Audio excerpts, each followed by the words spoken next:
So here in Moodle, we're going to look through a few things that you should do before you take an online exam. So the first thing you want to do is come to your course search on Moodle, and we're going to type in LockDown browser test.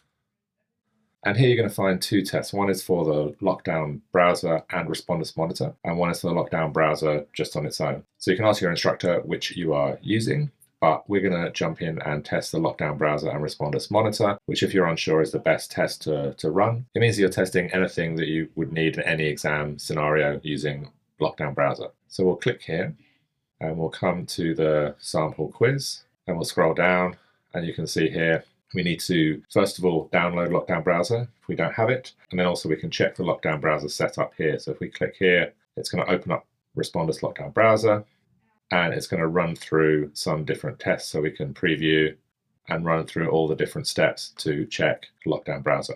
Now, the other place you can go to as well, if you're having any issues with LockDown browser, starting it up, getting things working, is the Help Center up here, where you'll find support for LockDown browser. So there's a knowledge base and other information here. So you can do a webcam check here as well, system check, and explore the knowledge base if you're having any specific issues with LockDown browser. Now, when we close out of LockDown browser, we're going to click the red X up at the top right, and it's going to ask us if we're sure we want to exit, and then we'll come back to our quiz page. So I'd recommend that you do these checks, and then this quiz will allow you to check this in a live quiz situation. So we're going to launch LockDown browser here. It's going to jump into LockDown browser, and we have the option to start the quiz. As soon as we start the quiz, we're not able to access the Help Center. So if you do have any issues or you've had any issues and have had to exit out of an exam, then access the Help Center first. It will guide you through any issues that you might have and hopefully give you answers to your questions in relation to specific technical issues that can pop up. We're going to exit the Help Center, and then we're going to click Start Quiz. So before we start this quiz, because we're using Responders Monitor as well, it's going to run us through basically the same checks that we had before. There's a terms and conditions, which in order to take the quiz, we'll need to agree to. Then it will check the webcam. We can see our image here, so we'll click yes. And then we can run through all the steps. So recording 5 seconds of video, it's going to record that, make sure that it's recording okay.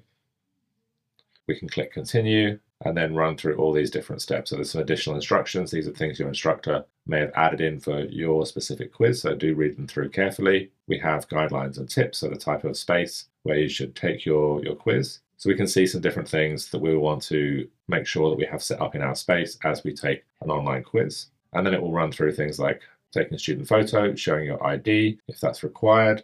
So once we've run through all these steps, shown our ID, done the environment check, everything, we can then click to begin our exam, and LockDown browser with monitor will start up, and we can run through, answer the questions in our quiz. Then we'll do a quick guess of these answers. We'll finish our attempt, and then it's important that once you've finished your attempt that you click the button at the bottom here, submit all and finish. And then it will ask again if we want to do that. We'll click submit all and finish. And then once we've done our exam, webcam recording is complete, which is essentially the recording of us taking the quiz. And we're going to say it all went smoothly. We'll submit this. So once we're back in our Moodle course, we can click the X up at the top right. We'll click yes to exit, and we'll come back to the Moodle course. If you do have any questions as you're taking your exam, then please do get in touch.